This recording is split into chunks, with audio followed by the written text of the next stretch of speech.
Welcome, everyone. Welcome to the Streicker Center. My name is Marjorie Schuster. I am the coordinator of our literary events here at Temple Emanu-El. This is number 5 in our Women on the Move author series, where we talk to well-known female authors. As always, thanks so much to the Samuel I. Newhouse Foundation for their support of this series. I have the great pleasure today of welcoming one of my favorite authors.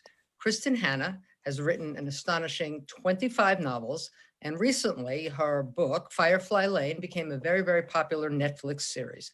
We're here today to talk about The Four Winds, a wonderful book about the Great Depression filled with unforgettable characters. In conversation with Kristin today is Zibby Owens. Zibby, publisher at Zibby Books, host of the podcast Moms Don't Have Time to Read Books, author of 2 books, and the second of which is publishing today, and that is called Moms Don't Have Time to Have Kids. As always, please write your questions in the chat feature of Zoom, and we will try to get to just as many as we can. It is now my great pleasure to welcome Zibby and Kristin. Hello, Zibby. Hi. Yes. Hi, Marjorie. How are you? Thanks for having me. And let's wait for Kristin, and I'll sign off for a moment. It's telling me I can't start my video because you have stopped it. Uh-oh. Okay, let's try again. There we go. Okay. Great. Hi, everybody. Hi, Kristin. That would be terrible if there was no video the whole time. I would, blank screen and hanging out. Anyway, well, it is a delight to interview you again. I know you were on my podcast for The Four Winds, and I was admiring the beauty of the hardback, which I'm sure everybody else has. Congratulations on all the success that's happened since we last spoke. Thank you. It's been amazing, amazing. And congratulations on your pub day as well for your anthology. That is so exciting. Thank you. Yes, I'm going to show it, and then we're going to talk about there your you go. book. Woohoo! It comes out today. Moms don't have time to have kids. So if anybody's interested. Okay, The Four Winds. I'm sure most people have read it by now, but on the offhand chance that someone's here and they want to learn a little bit more about it, tell us a little bit about Elsa, her journey, and how you came up with her as a character. Oh gosh, that's a long question. Okay, so and then I'll just go take a nap. You answer that, and I'll check in with you later. Okay, perfect. The whole sort of genesis of The Four Winds was a very interesting process for me, and not quite the usual way I sort of find my way to a story. And what happened was, as many people will remember, I wrote a book several years ago called The Nightingale, and the appearance of the Nightingale sort of coincided with the rise of social media. And so, as Marjorie said, I've written 25 books, but for a good 2 decades, you never knew what anyone thought of your work except for a handful of reviewers. And so suddenly with The Nightingale, I began to see that people really were as hungry as I was for stories of, women's history and lost women's stories, and stories that we should know about women. And so it was at that point that I started looking for a story that would have the power and the historical heft, I guess, of The Nightingale. But I wanted a quintessentially American novel. I wanted one that was about places I knew, people I knew, family members of people that I knew. And that led me to the Great Depression. And when I started this novel like 4 years ago, it felt like there were similarities between, then and now. Even though we're 80 years later, that were really fascinating. The immigration issues, the climate change issues, so there was a lot that I thought the Great Depression had to say about our modern world. And I realized that I hadn't read at that point many books about the Great Depression from a female perspective. And so that was sort of how the book began. Elsa is a different story, interestingly enough, because I think I might have told you in the podcast. I researched the book for a year, and I spent the first year writing the first draft, and Elsa wasn't even a character. And so it was a real surprise to me, I have to say, when I created her at the end of the first draft of the novel. And I don't know what it was about her. I think it was just her lack of self-esteem and the zeal with which she embraced motherhood. Those were two, I guess, character elements that I just fell in love with. And so bottom line, I threw away 500 pages and started over, with Elsa's story. And I think that's when the novel really came alive. And she has become, to date, I think, my favorite female character that I've created out of many. Wow. That's an amazing story. I remember last time you had said you had started it as a sweeping love story, and that when you realized it was about Elsa, a lot of wine was required to get through that, that realization. Well, there's a fair amount of wine required for my whole process. Let me tell you about that. So. It's interesting. Since I spoke to you, I did like a road trip in California, and I was driving through some of these fields, and I was thinking to myself, like, this is the kind of thing, like, it was a very dusty, hot day. And I'm like, this is like Elsa, And then even now, I have to say, in Brentwood, on the west side of LA, they have all of these tents set up very similarly to what you were describing here, where Elsa was at the campground and everything. And I was, it's just crazy how history does seem to be repeating itself. Right there in the middle of town. It's crazy. It's amazing. And actually in an area up near Bakersfield, not too far, worlds away from Brentwood, but not too far away, they actually have buildings left over from this era that you can go and, what the FSA built for the migrants to live in, some of these cabins and camps. And it's really, it's just fascinating. And then, of course, the week that I turned this book in, literally the week I turned the book in, talk of COVID started.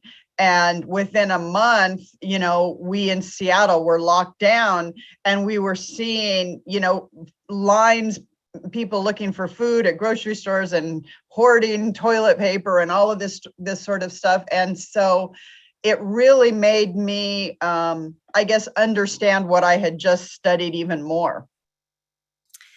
Well, I hope that we've learned something, from all of this. That's the hope. one thing that obviously transcends time is sort of the power of a mother to protect and forge on and be resilient and not even stop for a moment in the quest to create a better life for her children.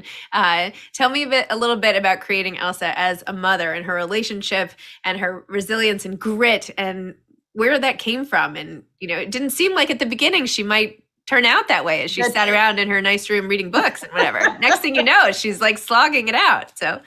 Yeah, and I think that's one of the things that I love most as a quick aside about this book is that it's really kind of a love story to novels and to books and to libraries and to the power of story to transform your life or to give you a broader worldview or to set you on a journey, which is what happens here for Elsa. And you're right in that, she's been told her whole life that she doesn't have much value or grit, that she's sick, that she is weak, that she's unattractive, all of these things, which turn out to be, untrue. But I believe that we as human beings tend to internalize and accept the things that we are told when we are children. And so it's a very difficult thing to sort of change that and break out of it. And that's really Elsa's journey. And she doesn't really have the power or the will to break out on her own behalf. But the minute she has, children, I mean, I think that is the great power of motherhood and what it means to live a life that actually puts someone else first all the time. And it's what runs us ragged and keeps us exhausted and keeps us up at night, even in good times. And so to imagine what it's like to try to just put food on the table. And as we know, around the world, and in our own country, there are so many women and men who struggle with this every day. And so I think it's really important to sort of, I don't know, I guess, put a face on need and poverty, because I think that one of the great things that fiction can do is not just teach us facts about others and other places and other lives, but give us the ability to empathize. And so I think, in sharing Elsa's journey with her, I hope that it makes people see what it's like for a lot of people out there who are really, really struggling. Well, there's no better way to get a message across than by telling a story, right? And that's exactly what you do so well, is you don't have to preach to us about it. You can just show one woman's experience, and that's enough. And that can, it reminds me, I don't know if you've been watching this new show Made, based on Stephanie Land's memoir. I haven't yet, no. Oh my gosh, you should do something with her about it, because no, seriously, because it's what it's like to be in complete poverty and trying to make it today. Right. Whereas Elsa, I feel like, had that moment a while ago, and they're both sort of meeting on this continuum, from the Dorothea Lange images, in the fields, and, those gritty images, to the character today on Netflix, but it's true, and it's not funny. It's heartbreaking, really, but also inspiring to see how you can get through, even in your book, about the actual money, how much Elsa makes from these small jobs, working all day as a house cleaner, and how little she would make and where that went. And, similarly, not to keep talking about this show, but they have a little calculator going on in the corner of what she has and how she has to get a job, but then the job needs her to buy this, and it's required this, and the childcare and whatever. And you just see how easy it is to really slip through the cracks. Fall below. Yeah. And again, it's important that we see that. It's too easy in life to look away. And I think that if there's anything we should have learned, I think, in this last, 18 months, which have been so difficult for all of us, is how small the world is becoming and how much we need to take care of each other, because we're all so interconnected. Completely agree. Yes. Last time we spoke, you were watching Notting Hill on the elliptical machine right before. So I'm wondering if you've switched up your programming and what you've been watching and working your workouts and all that fun stuff. I'm like everybody else during the pandemic. I've just been watching tons of series on Netflix and Amazon and Hulu, and doing lots of reading. It took me a while. I think I was like a lot of people. It took me a while in the beginning of the pandemic to sort of find my feet and get back to some version of ordinary life. But I'm back to writing, which is lovely. And that's really sort of what gets me through a lot of hard times in life in general. So what does your writing day look like? Well, I'm a former lawyer, and my son has, flown the coop. So we're empty nesters here. And so I'm a pretty, dedicated, disciplined person. I pretty much get up at 7, work out. I start writing by 8 o'clock, and I pretty much write until 4. And I've got my little pile over here. I write longhand on yellow legal pads, and that's what I do. I just make up stories all day, and I take about a year to write the first draft and about a year and a half to edit that into something that I'm happy with. Wow. Doesn't your hand get tired? You'd think so.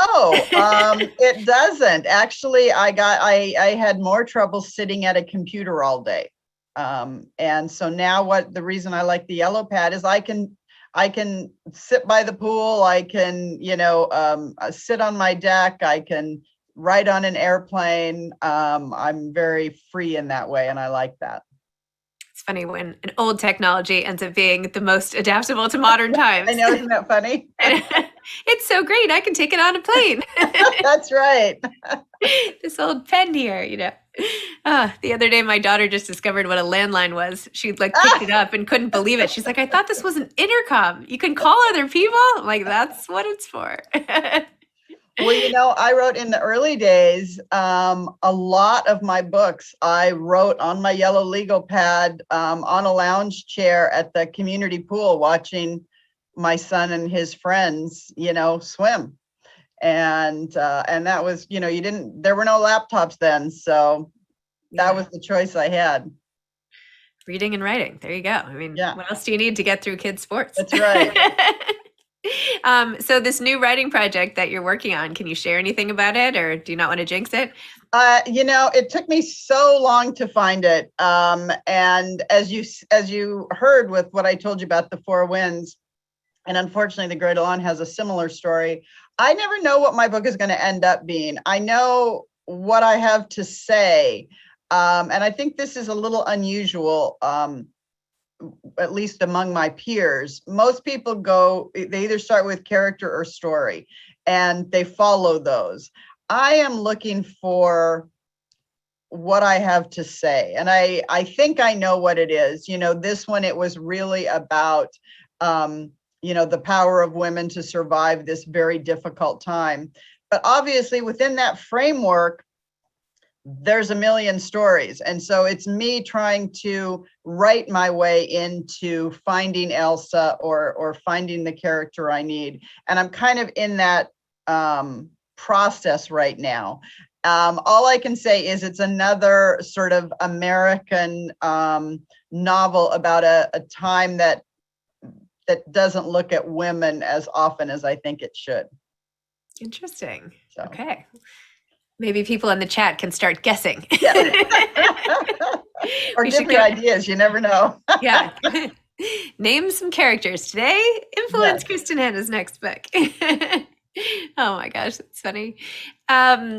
So how do you feel about all of the film additions into your life, right? The Firefly Lane has aired since we spoke last time. The Nightingale's coming out soon, right? When is that coming out? It's supposed to come out, I think, at Christmas, but filming stopped because of the pandemic.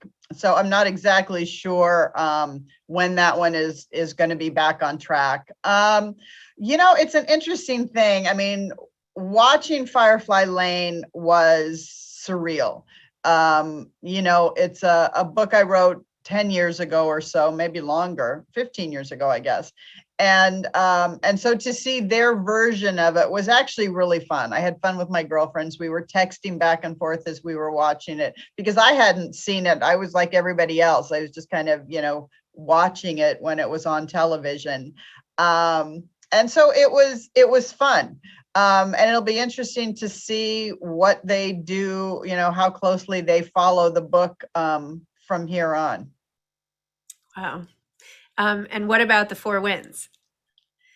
The Four Winds is, it's out and about, and there's some talk and there's some people attached. I'm really connected to the Four Winds. I really want it to be a certain kind of film. And so if it becomes a film, and so I'm very protective of it. So it's going to take a really great team to make me feel comfortable, putting it out into the world. Interesting. I wonder so one of the things that I feel is universally acknowledged about your work is your eye for detail and how you can put us into a scene with sort of just the snap of a finger is equivalent inside of a book. And with film, that's also so important, right? You have to show something quickly, and communicate a lot. So I'm wondering about the interplay of like, when you are writing, are you thinking visually about it? Like, do you see it all in front of you sort of as you're conjuring it up? Like, does it come to you as a scene as you write? Yeah, I mean, with my process, it really feels like I am transcribing the movie that's in my head. It sort of comes fully formed like that. I write a lot of words of description to everything I see, and then I pare it down, to the most important, or what I think are the most important for the reader. But what's more interesting is, my books are very emotionally dense and internal, and that's the difficulty with transcribing, sort of to film, because what they tend to say is, well, it's not active enough, it's not visual enough. Now I think dust storms, I think all that's going to help, but mostly that's the question: is someone going to be true to the emotional journey and make that as important as the sort of Hollywood kind of journey that is action and movement and that sort of thing. Although, it's been great this year watching things like The Queen's Gambit. You really realize that we have this new art form that is allowing sort of slower, richer, more character-driven pieces to be explored if they're done, if they're in the right hands. Interesting. So with this description, do you see things in real life and think about them the way you would write about them? Like your bookcase behind you, like if you were to describe, like you want to put this into the scene of a book, like is it one thing? Like what's the trick? Do you know what I mean? Like how would, like do you think it as you're going through it? Do you know what I'm even asking? But I mean, yes, I've never been asked this question before, and it's really interesting. But the thing that I latch onto of your question is, what's the trick in description? And my answer to that is all five senses. It's really easy to get caught into describing just what you're seeing. But you also want to know, like in my bookcase, what does the wood feel like? Why are things at the angle? Is there a smell that is in the area? That's, I think, what really puts people in place. And I also believe, kind of as an aside, like we were talking earlier, Elsa, this is Elsa's book. Elsa is one woman with one experience and one sort of life story. But what you see in life and in fiction is that one very specific woman can also become the universal woman, because we all share so much in culturally, historically, our backgrounds. And so I think that's really important too, is to make sure that that your character is both specific and universal. Interesting. Well, the other universal element, I think that particularly in these times, people are relating to a lot is this sort of multi-generational living. And Elsa's interactions both with her own parents at the beginning and then her in-laws and those amazing relationships, that particularly with her mother-in-law, that follows. And how do you navigate that, right? A lot of like, how do you make your way through that, and how do you form those relationships and leverage the village, so to speak? For me personally, it's just a question of writing and rewriting. You hear a lot when you take classes and stuff that writing is rewriting. And to me, that's really the truth. I don't think that anything is ever really set. And so I'm constantly looking for the sentence that turns it all around, like Elsa walking in, or there's a moment, I think, in The Four Winds where Elsa's mother-in-law understands that even though it's not how she would have wanted it to happen, her son has married someone who is a good person and who belongs in the land and who belongs in this family, maybe even more than her son. And that is really the first time that Elsa experiences love. And so again, it's essentially a mother-daughter relationship.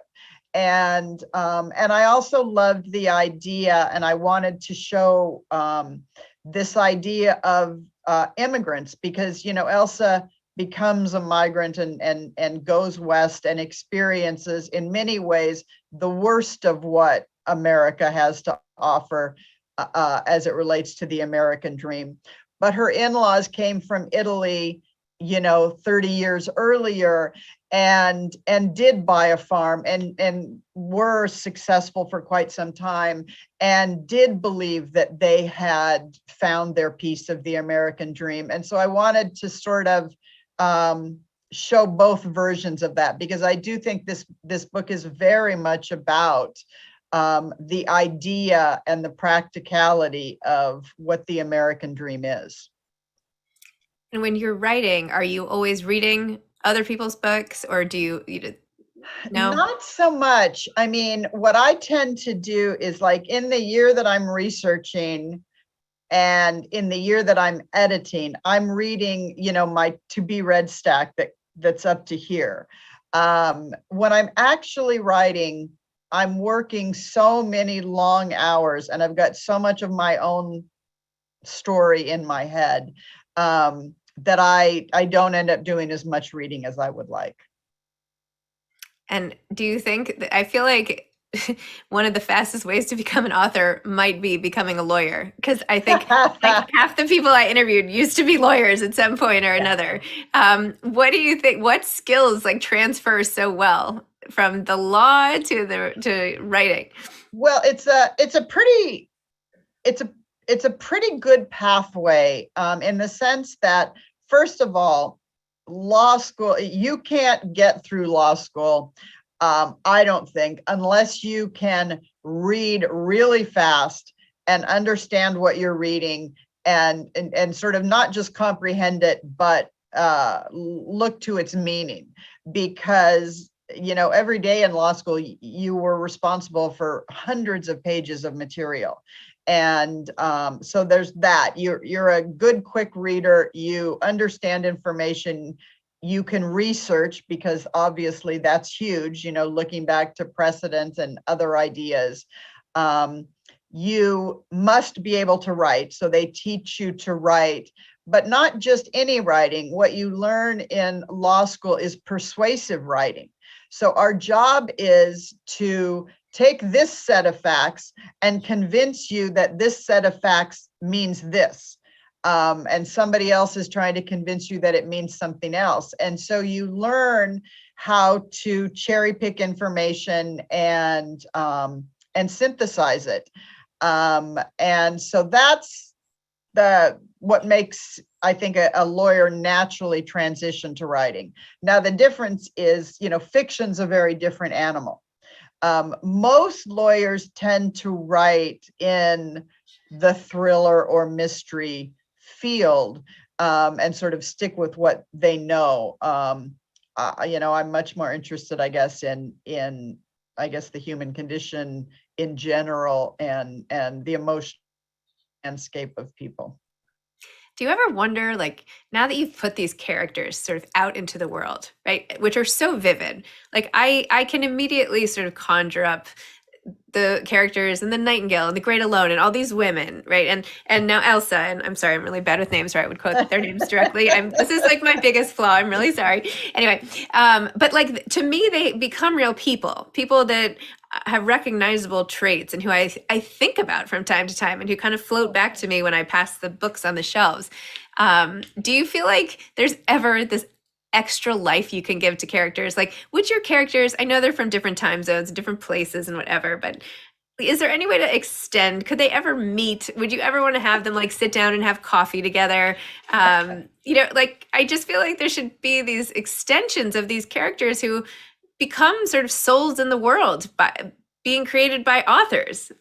That's so interesting. Maybe there's like a whole parallel universe where they Yeah. all are living their best lives somewhere Yes, else. exactly. I don't know. I don't think a whole lot about them once I have moved on. And I think it's because they consume me so completely for so long. And by the time I have finished, I am ready to begin again. And one of the things that I love about writing, it's also what I liked about the law, is projects are finite.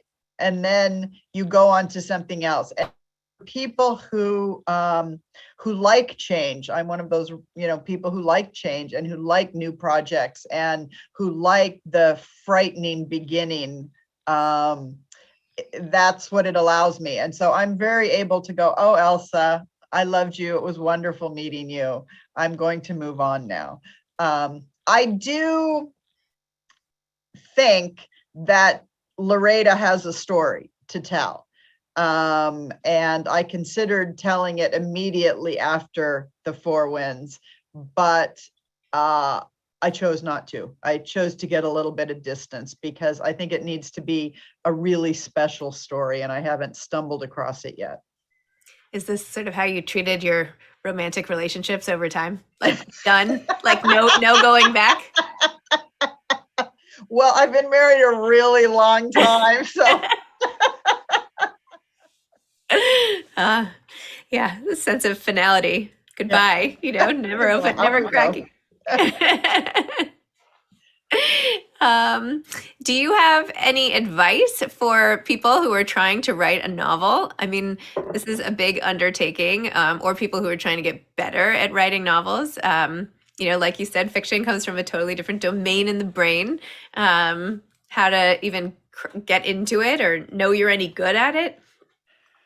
Well, you don't know that you're any good at it. And I think for me personally, it was probably about a decade and probably 6 published or 7 published books before it occurred to me that I might have talent.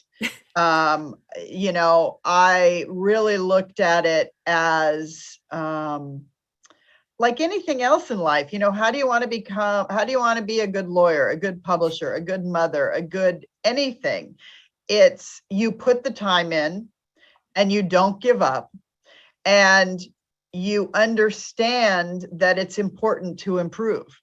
And so, I think the most important thing for a writer is don't give up, because that's the moment when you lose. You've decided that it's too hard or you don't have time or whatever. So I would say, don't quit.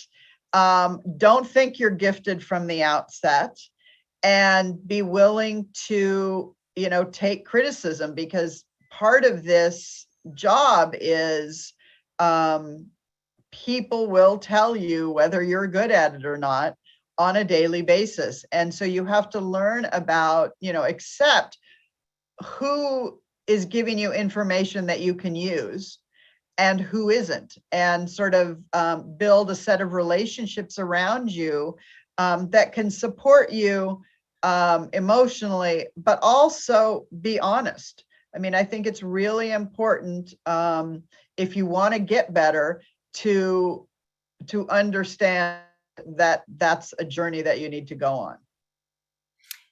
I feel like you've established this community of people who identify as Kristin Hannah fans, right? Even Marjorie, when we first got on the Zoom, was like, I'm a huge fan. Like, people are just fans. They will buy anything that you write. They are, they're hooked. How do you create that community? And do you do anything like to foster that community when you're not writing? Honestly, it sort of feels like after 30 years, I'm an overnight success. That's what it feels like. I mean, I have been, writing. My first book was published in 1991, I think. So I've been writing a really long time. I have worked really hard at getting better, like we were just talking about. And I don't ever stop that process. I am sort of zealous in trying to write bigger, better, stronger books. And I think what has happened is somewhere around a book called Winter Garden a few years ago, people started discovering me. And I do think it was partially because at the time there wasn't a lot of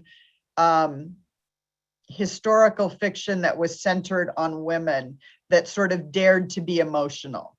And so I kind of staked out this territory, and thanks to the internet and to social media, people like you have become book influencers and started book clubs and are out there telling people books that they should be looking for, where before we were all just kind of stumbling along in the dark.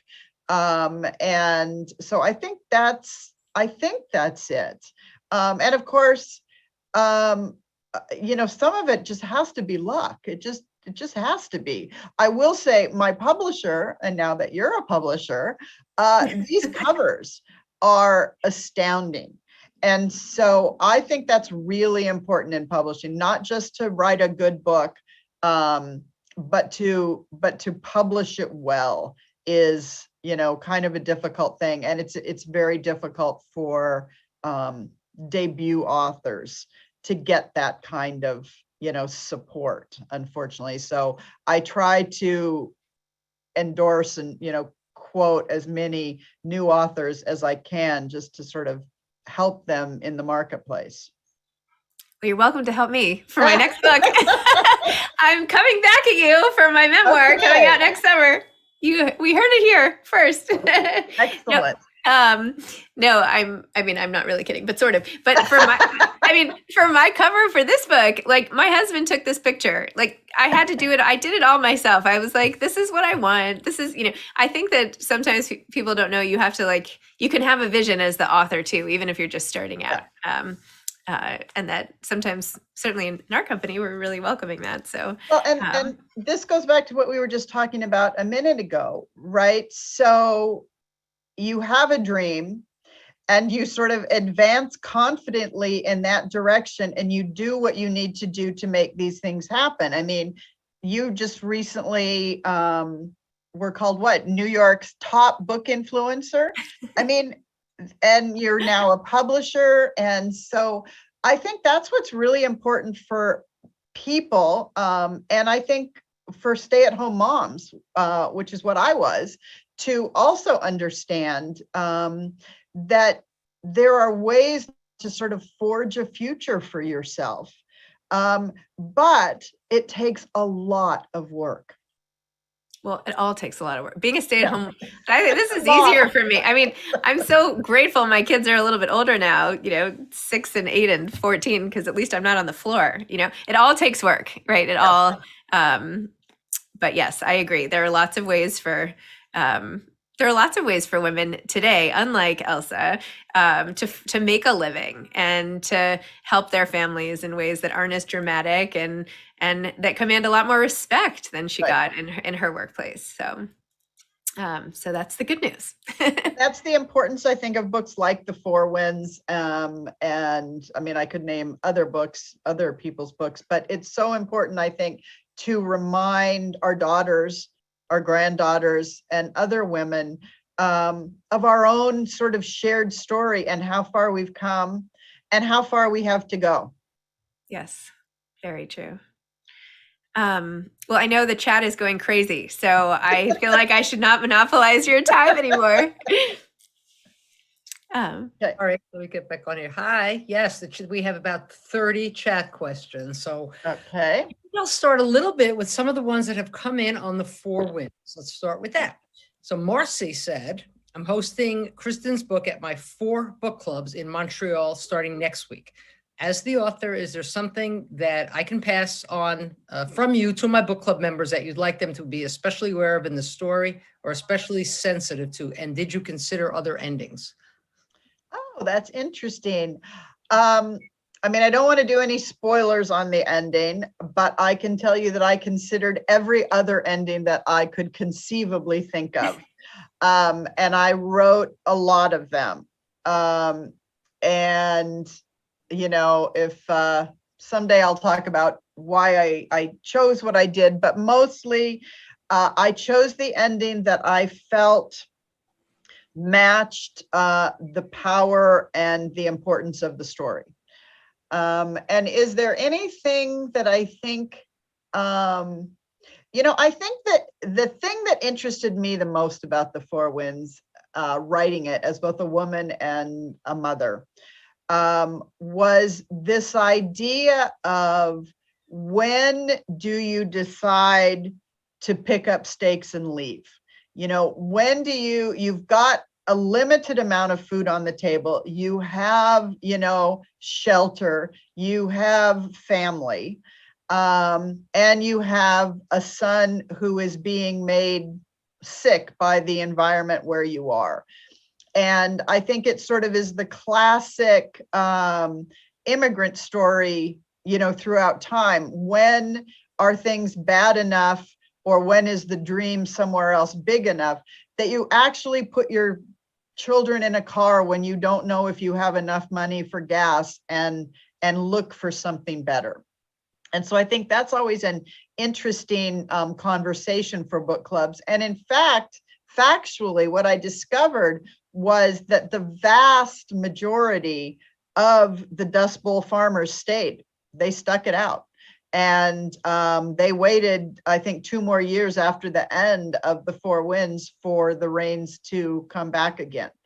That is a tough crowd, and I think it's remarkable. Yeah. Well, Gail would like to know, why did you never give us closure regarding Rafe? Another thing, I wrote many, many scenes about Rafe along the way. The bottom line was, from a writer's perspective, by the time there would have been closure with Rafe, right? So at the time that Rafe would have come back and would have discussed why he left, Elsa had moved on into the kind of person who didn't care anymore, and it was no longer relevant. And so no matter how I tried to do that scene, it was Elsa saying, I don't care. And that just wasn't interesting. And so I leave that. I leave Rafe for the person for whom it is interesting, Loretta, and her story. Yeah, interesting. Well, let's see, there's another one. Janice said, thank you for The Four Winds. I haven't cried so hard at a book in many, many years. So incredibly moving to me. And I say this in the most complimentary of ways. It was The Grapes of Wrath meets The Way We Were meets Normal Ray. Interesting. Can you tell us some of your literary or theatrical influences that you had growing up? Oh, well, growing up, actually, you can pretty much see my entire literary landscape in The Great Alone, because that book sort of follows my life, from The Outsiders, Charlie and the Chocolate Factory, Pippi Longstocking, The Wizard of Oz, up through my science fiction geek years, Heinlein, Dune, all of that stuff, to Stephen King and Anne Rice. And I would say that my biggest literary influences, surprisingly, are probably Stephen King, Anne Rice, and Pat Conroy. Because regardless of the genre, what I'm interested in is really big stories that take on time and place and are willing to take characters often from childhood to adulthood, and really put them through the ringer, and those three do. I like that sort of story also. Zibby, as long as we have another author on here, can you also answer that? So what are some of your favorites or literary heroes? I love Anna Quindlen and Dani Shapiro. I gravitate a lot to memoir more so than, I love fiction too, but yeah, those are some of my favorites. Yeah, we had Joyce Maynard a week or two ago, and her new book, Count the Ways, I really, really enjoyed also. It's one of those family sagas. The girl started 16 all the way up. Similar. Let's see. So Judy would like to know, do you have an interest in pursuing more Jewish themes or characters? I do actually. I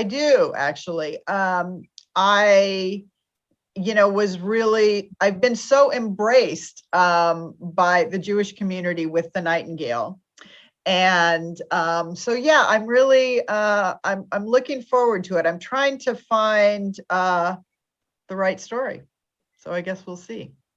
Good. Linda said, many people said, how did you come up with the title? And many are asking about the significance. So titles are not my thing. I am not good at them. I'm not particularly interested in them.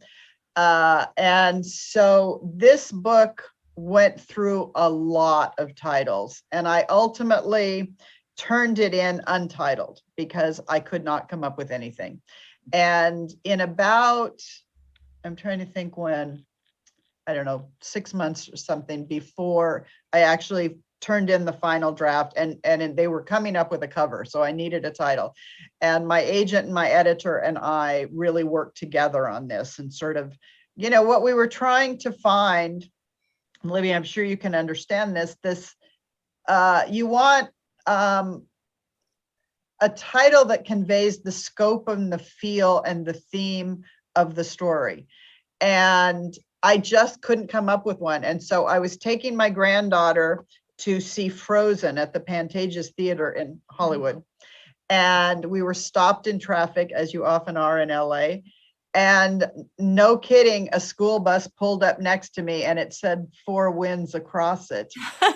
And it was like, oh, I knew instantly. I took a picture of it. I sent it to my editor, my agent, and I said, I don't know how we didn't come up with this one from the beginning, because I love the whole idea of being thrown to the four winds, and the idea of being at the mercy of the wind and the winds of change. So that's the story of the Four Winds. But that's not how you came up with with Elsa, the name, right? No. I actually, that's funny, because Elsa had been 3 years before that. Oh, I hadn't thought of that. That's funny. Anyway, that's funny. Let's see. Molly would like to know, did you ever write something, have a writer's block, put it away, pick it up years later? No. However, I will say that the idea that I'm working on right now, I pitched to my editor in 1997, and she told me I wasn't old enough to write it. And it turns out she was absolutely right.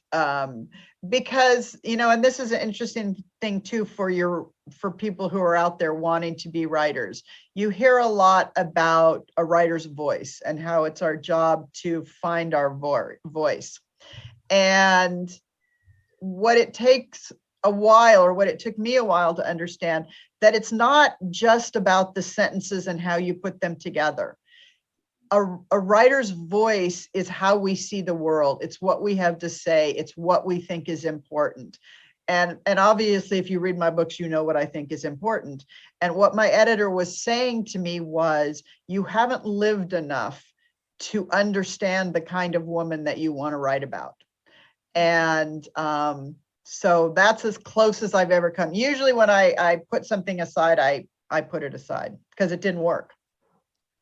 I'm looking for the name of the person who wrote this, asked this question. Several people would like to know about your male characters. You write very strong female characters. Tell us a little bit about how you come up with the male characters. I think going back to what Zibby and I were talking about earlier, about sort of how people started finding me and reading me. I used to write in the male and the female viewpoint all the time. And I found that my personal romanticism led that into love stories a lot. And so when I wanted to become better and write bigger books, I needed to withdraw from that. And the way I did that was I stopped writing in the male viewpoint and started focusing on the women and their lives, and the men then sort of orbit them in a way. They create conflict, they deepen things, but it's not the men's story. Now, someday I may get, good enough to do it all. But at the moment, it's really what I'm focusing on is the women. And so the men are there to support and to conflict with the female characters. Interesting. Well, Rita said, a friend and I had two entirely different reactions to the ending of the book. My friend was so angry that Elsa died after Oh achieving. no, don't give anything away. I'm sorry. And she cried, so you cannot comment on that. Okay, let's skip the question. I would have hoped everybody would have read this amazing book. Okay, how much, many would like to know, how much of an influence was John Steinbeck, The Grapes of Wrath? A little bit. There's no way you take on this topic without the ghost of John Steinbeck, floating around the room. I wanted to write, it's a very different book, but it's obviously, it comes together and there are a lot of similarities. Half the book is the Dust Bowl, which is very different from Grapes of Wrath, but the California part, is similar to his, because that is the fact, that is, what was going on. I think, so I would say, was I influenced? No. Was I intrigued by that because we all read it in college and loved it? Yes. So Eliana would like to know, out of all your amazing books, which is your favorite and why? And Heather would like to know, do you have a favorite character from one of your novels? Yes. Elsa's probably my favorite character to date. Probably second to Elsa, maybe Anya from Winter Garden. It changes. Maybe Kate from Firefly Lane. And I'm sorry, what was the other part of the question? Well, that was a favorite character. And do you have a favorite book? Of my own? I have favorites. I like Firefly Lane. I like Magic Hour. I like Winter Garden, Nightingale, and The Four Winds. Interesting. Well, I like them all, but I have reread The Great Alone many times. That's really a very moving book. I was fascinated by the scenes in Alaska and how that family lived. And yeah, the Alaska in that book is definitely the star. Oh, absolutely. Zibby, there's a few very nice comments for you. Great questions. And Judy says, great questions and great interview. And now that we're on Zibby, would you like to tell us a little more about your big day you're having today? Oh, thank you. I'll take a minute. As like all the participant counts goes down to like 100 or something. No, I'm kidding. Yes. So I have this podcast, Moms Don't Have Time to Read Books. And this anthology is because I wanted to know more and more about the authors, and I wanted them to write about what they were thinking and feeling and talking about different things that moms didn't have time to do. So the themes are moms don't have time to get sick, see friends, write, lose weight, and sleep, which anybody can relate to if they are a mom or just honestly a busy person. And so the essays are all about that. And there are some fabulous authors in here, best-selling, notable, amazing authors from Lily King and Janine Cummins to Alison Pataki and Rex Ogle. Anyway, it's really fun and the essays are short and you won't fall asleep. So I think, yeah, that's my plug. Moms Don't Have Time to Have Kids out today. Okay. I'll plug our fabulous event November 30th when Zibby comes to interview Katie Couric and bring 11 authors from her book. And we also talk a lot about her book. So that's in person and on Zoom if you look at our website. So that will be an exciting time as well. I have a couple of more questions here for Kristin. I don't want to shortchange anybody. Two really good ones. Well, somebody spoke a lot about ant. Oh, that's very sad. Carrie asks a lot about ants, dust pneumonia. Well, just speaking a little bit about the dustimonia, that's okay. Lauren would like to know, do you know your endings from the start or do they develop as you write? I think you pretty well covered that. Is that correct? I mean, I think I know them, and I don't start a book if I can't see an ending that seems organic and powerful. That is sort of the moment when I know I've got a novel as opposed to a journey. But having said that, of course, because my books change so much, the endings often change. Interestingly, for people who read The Nightingale, there was a conceit in The Nightingale where there were two heroines, and you knew from the get-go that one of them had lived and one of them had died, and the ending then revealed which one. And in the writing of the first draft of the book, I made the decision not to know. So I didn't know who was standing on the podium at the end of the book until I had to write that scene. And so that was kind of fun for me. Interesting. Well, I will comment here that Sharon says, this is to my error, that spoilers are okay if you come to an author chat. Basically, you should have read the book. So we'll start with that.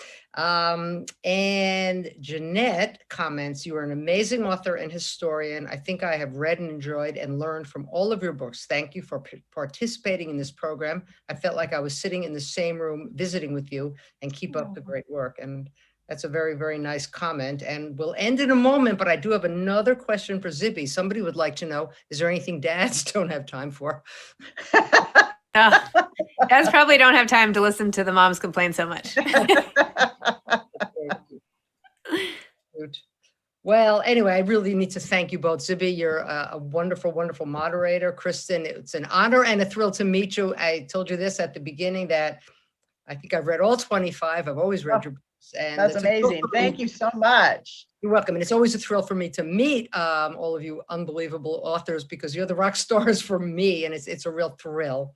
And thank you very much for being with us. And we very much look forward to your next book, and we hope we can have you in person when the world is normal. Oh, that would be wonderful. I look forward to that. And thank you so much, Zibby. I know this is a crazy day for you, but good luck, and hope everything is amazing today. Oh my gosh, this was the highlight of my day. This was amazing. And now I will be sending you my memoir. All right, perfect.